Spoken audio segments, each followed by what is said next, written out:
Masa 150 sih? Pak, ini biasa Pak di sini. Masa 150? Widih, ada Bang Jago nih. Ngaku-ngaku jagain parkiran gak resmi di depan gerbang Al-Fatah Masjid Istiqlal Jakarta sejak siang, terus masang tarif seenaknya coba.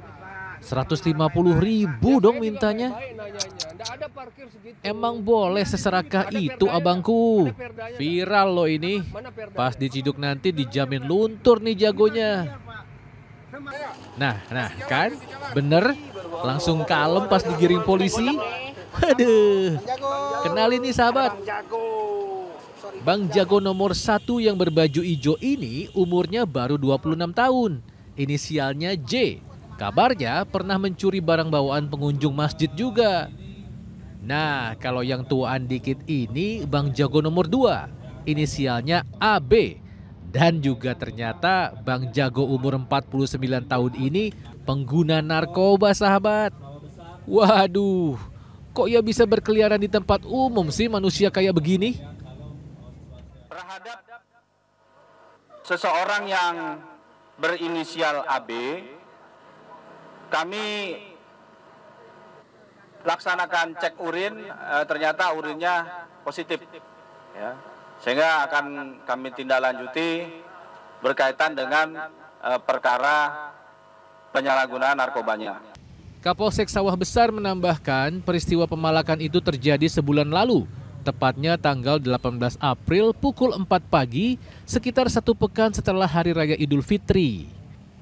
Meskipun uang 150.000 itu tak jadi diambil, namun para pelaku tetap diproses hukum. Bahkan satu rekannya lagi yang ikut terekam dalam kamera kini masih dalam pencarian polisi. Selain itu, polisi juga melakukan pendalaman guna mengungkap jaringan kelompok juru parkir liar yang kerap beraksi di sekitar Masjid Istiqlal. Nah lo. Dari Jakarta, Andrianus, RTV. Coba tunjuk. Halo, selamat pagi sahabat RTV. Bagaimana kabar kamu? Sudah pagi nih, Oscar. Gimana kabarnya? Baik tentunya dan semangat ya untuk menjalani aktivitas hari ini. Dan kami sudah menyiapkan sejumlah informasi sahabat RTV untuk mengawali hari Anda. Tadi sudah dibuka dengan ini berita yang kurang mengenakan sebenarnya. Ada pungutan liar untuk parkir yang fantastis 150.000. Tentunya ini sangat merugikan masyarakat sekitar ya. Ini sudah kerap terjadi sebenarnya ya. Jadi agak harus dicari solusi sebenarnya ini. Jadi membuat kita enggan untuk mampir ya karena ada oknum-oknum seperti itu. Selain informasi di awal tadi, kami juga sudah merangkum sejumlah informasi lainnya di pagi hari ini. Langsung saja, inilah Lensa Indonesia Pagi. Saya Retno Ayu. Dan saya Oscar Haris, inilah Lensa Indonesia Pagi selengkapnya.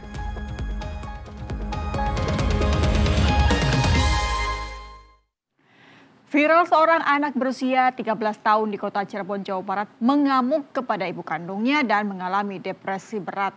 Ya, anak bernama Arya ini depresi bukan karena belajar, tapi karena ponsel miliknya yang dibelinya sendiri dari hasil menabung dijual oleh ibunya. Sang ibu tidak punya pilihan, ponsel putranya dijual untuk kebutuhan makan.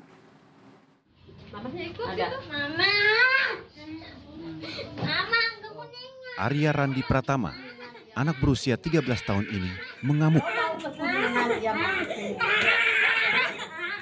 Dia berteriak sambil menangis kepada ibunya saat pihak SD Negeri Sidamulya tempatnya sekolah bersama Dinas Pendidikan mendatangi rumahnya di Gunung Sari Bedeng, Kelurahan Pekiringan, Kecamatan Kesambi, Kota Cirebon, Jawa Barat, Senin siang. Dan ternyata perilaku Arya ini sudah berlangsung selama 10 bulan. Usut punya usut, amukan Arya ini lantaran dia kecewa karena ponselnya dijual oleh sang ibu. Arya begitu kecewa kepada ibunya karena ponsel yang dijual itu dibeli dari uangnya sendiri, hasil menabung. Akan tetapi, sang ibu punya alasan menjual ponsel putranya itu.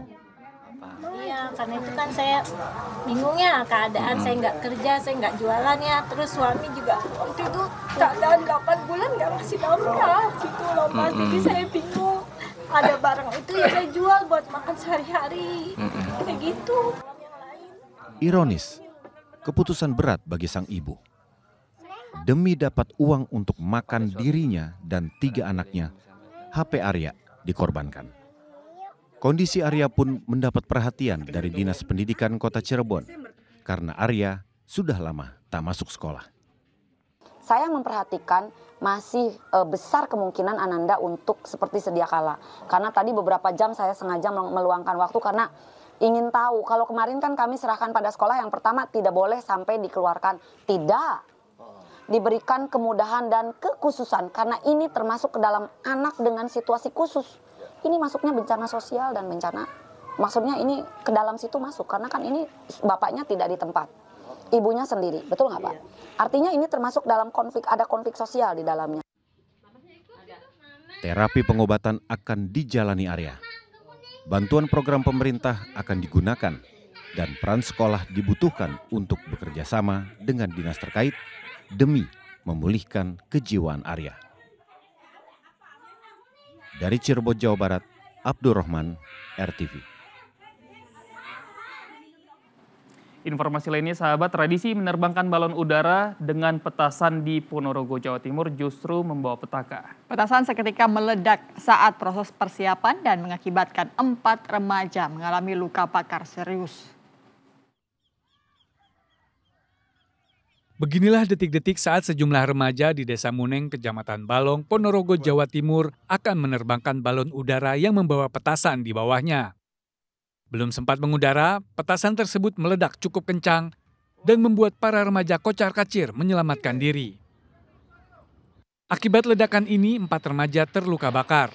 Bahkan seorang remaja harus dilarikan ke RSUD Dr. Harjono, Ponorogo. Pasalnya, sekujur tubuhnya mengalami luka bakar cukup serius sehingga harus mendapatkan perawatan medis. Begitu kami cek, kondisinya memang ada beberapa luka bakar itu di tangan, kedua tangan, kemudian di kedua kaki, dan punggung serta leher. Tapi ini pasien kondisinya bagus, alhamdulillah. Sudah diatasi, itu nyampe IGD, semua kondisinya bagus. Persentase bakarnya berapa persen? Luka bakarnya persentase 63%. Polisi yang mendatangi TKP menemukan serpihan petasan, sumbu dan petasan yang belum meledak. Seluruh barang bukti diamankan untuk proses lebih lanjut. Balon seperti biasa itu, Pak, dikasih petasan, belum sempat naik, seperti yang kita lihat video, meledak duluan, sehingga begitu dahsyatnya mengenai adik-adik kita yang menaikkan balon itu. Polisi sudah berulang kali mengimbau untuk menghentikan tradisi menerbangkan balon udara dengan petasan. Selain membahayakan jiwa, kebiasaan ini juga membahayakan jalur penerbangan. Dari Ponorogo, Jawa Timur, Dana Darmawan, RTV. Sahabat RTV, ada 1.192 jemaah calon haji asal Majalengka, Jawa Barat yang akan berangkat pada tahun ini. Satu diantaranya Rani Putri yang masih berusia 18 tahun dan menjadi jemaah calon haji termuda dari Majalengka. Ya, sebaliknya di Ponorogo, Jawa Timur, seorang kakek berusia 110 tahun menjadi jemaah tertua yang akan berangkat pada tahun ini.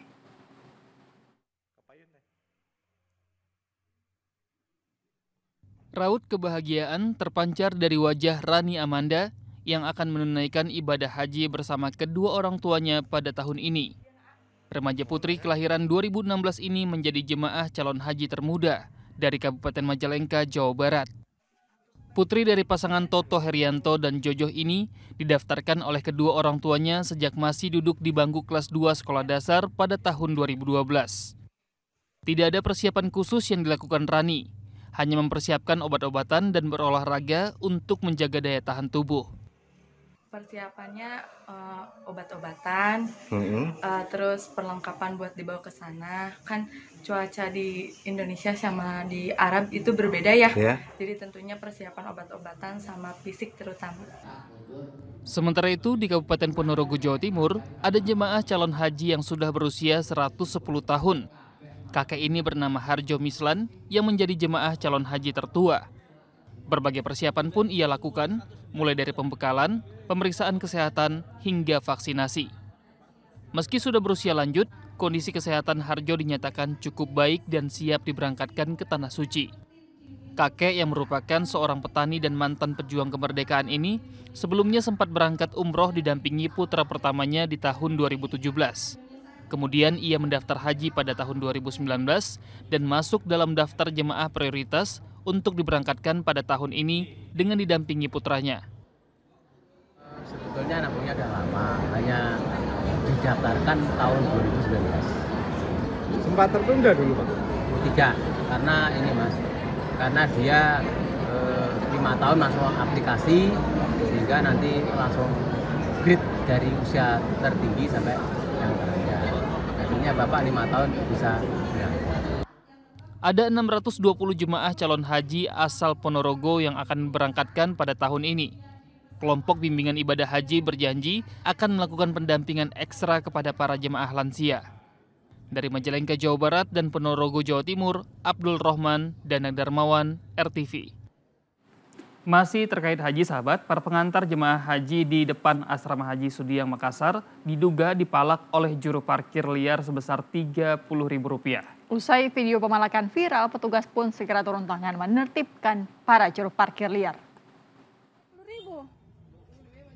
20. Para juru parkir liar ini berusaha menghindari rekaman kamera ponsel dari salah seorang pemilik kendaraan yang parkir di asrama haji Sudiang Makassar, Sulawesi Selatan. Pemilik kendaraan yang merupakan pengantar jemaah haji merasa kesal karena para juru parkir ini meminta tarif sebesar Rp30.000. Pemilik kendaraan tersebut sempat berdebat dengan para juru parkir ini dan menolak membayar.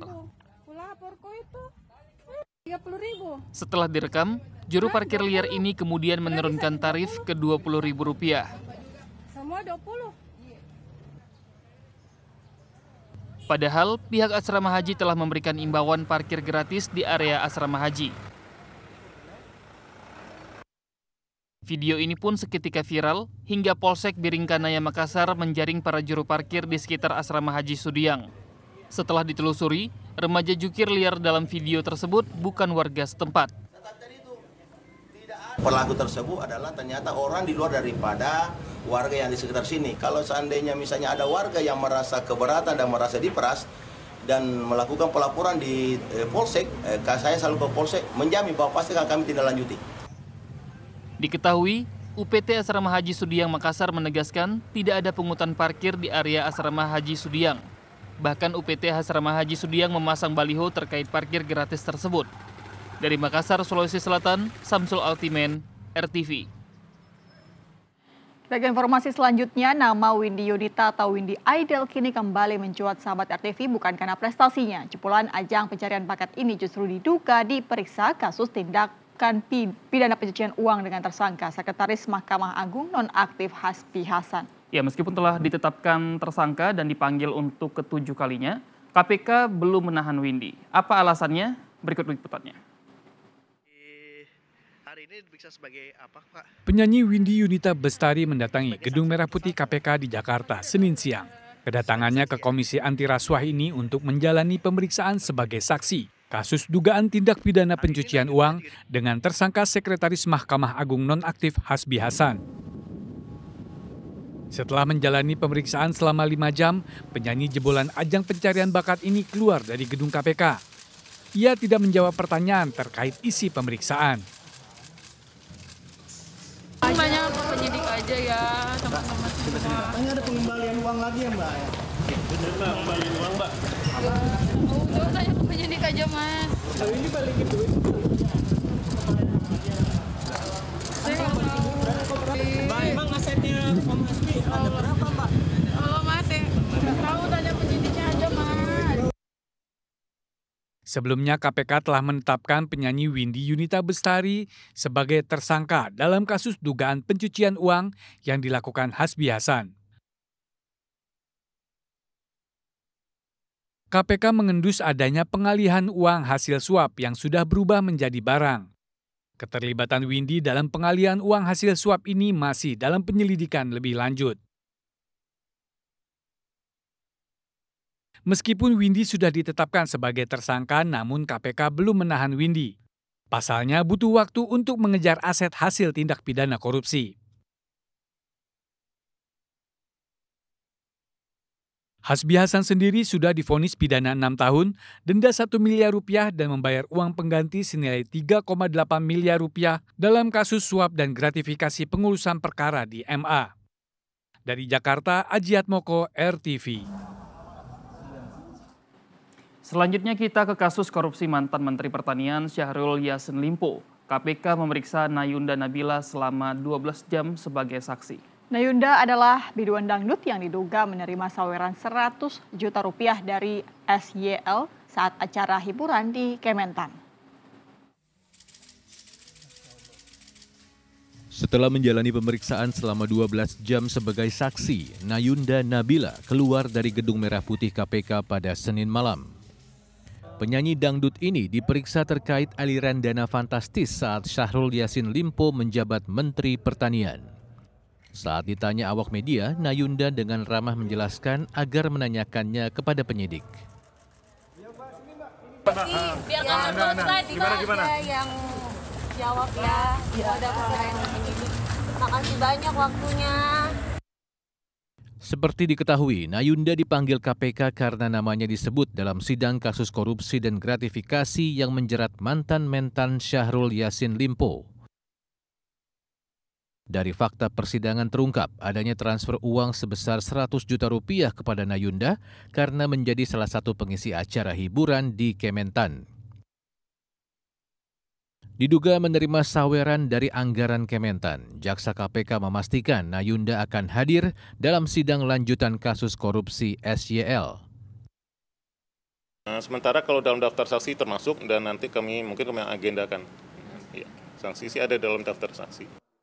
Berdasarkan pernyataan para saksi, SYL diduga menggunakan anggaran Kementan untuk kepentingan pribadi seperti perjalanan ke Brazil, umroh bersama keluarga, renovasi kamar anak, dan modifikasi mobil pribadi. Di sisi lain, penasihat hukum SYL membantah adanya penggunaan anggaran Kementan untuk kepentingan pribadi SYL seperti yang disebutkan oleh saksi. Menurutnya, perjalanan tersebut masih merupakan bagian dari kepentingan program Kementan dan dihadiri oleh pejabat Kementan lainnya. Dari Jakarta, Ajiat Moko, Iyas Aprilia, Yasir Alam, RTV.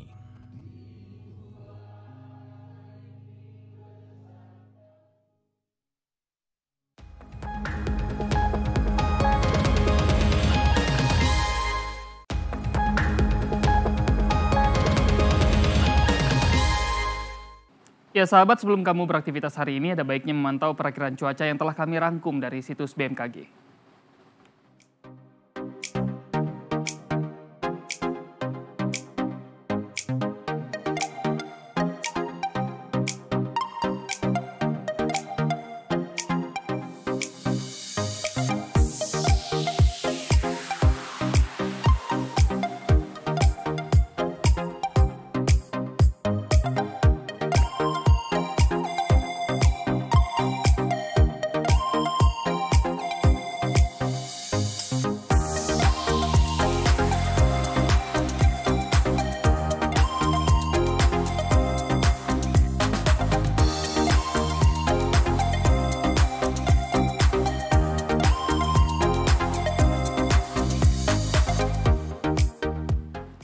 Demikian Lensa Indonesia pagi kali ini, sahabat RTV, saya Retno Ayu. Dan saya Oscar Haris pamit undur diri, terima kasih dan sampai jumpa.